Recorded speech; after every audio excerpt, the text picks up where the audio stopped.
5 yoga poses perfect for beginners. 1. Mountain pose, Tadasana. This pose looks easy, because it's basically just standing.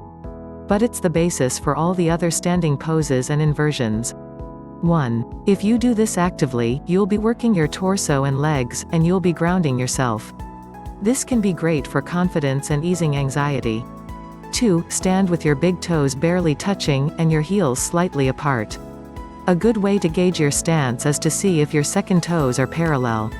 Press into all 4 corners of your feet, big toe, little toe, right side heel, left side heel. As you push into your feet, feel how that engages your entire leg and keeps those muscles active. 3. Take a deep breath and roll your shoulders up and back, releasing them down, so your shoulder blades are resting toward each other and your neck is long. 4. Take a few deep breaths here. Close your eyes if you like. 2. Forward fold, Uttanasana. When you're ready to move on, take a deep breath. 1. On your inhale, lift your arms to the sides and up, over your head. On your exhale, release your arms either in front of your body or out to the side, like a swan dive, as you fold your torso over your legs. On the first time through, have at least a slight bend in your knees. No matter how flexible you are, your hamstrings will be cold when starting out, and you'll want to be gentle with them. 2. As you relax into the pose more, begin to straighten your legs as far as feels good. Anything that pinches or is a shooting pain should immediately stop your movement. Let gravity do the work here, don't pull yourself down and try to force the fold. 3. You can put your hands on your shins, your feet, or the floor. This passively lengthens your spine and your hamstrings, and it's also a great way to work on balance. 3. Plank pose, Utthita Chaturanga Dandasana. This is a very active pose that works all the muscles of your front body. 1. From forward fold, put your hands flat on the floor, bending your knees as much as needed to do so. Step back one leg at a time, until you're in a high plank pose.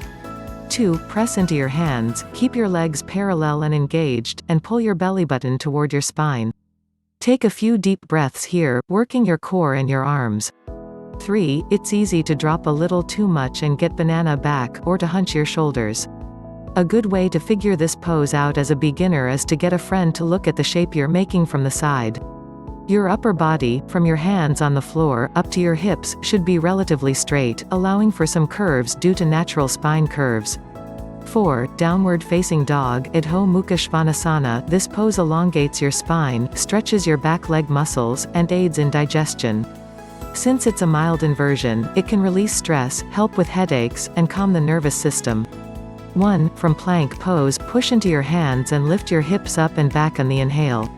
One thing that can be tricky with this pose is, again, keeping your shoulders engaged but not working too hard, and keeping a neutral spine.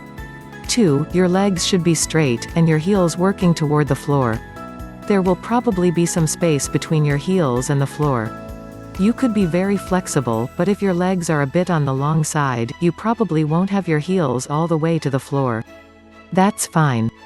Keep your legs active and heels reaching toward the ground. 3. Your first time in this pose, pedal out your feet a little to warm up your leg muscles. 5. Child's pose, Balasana. In any yoga class, this is a good pose to come to if you want to rest and reset your nervous system. 1. In downward facing dog, take a deep breath. On the exhale, release your knees to the floor, pull your hips back to your heels, and rest your forehead on the floor. 2. You can either leave your arms stretched in front of you or pull them next to your body, hands resting palms up near your feet. 3. This is a restorative pose, so adjust it to your needs. If you want to widen your knees a bit, do so. Like all forward folds, this pose is nurturing.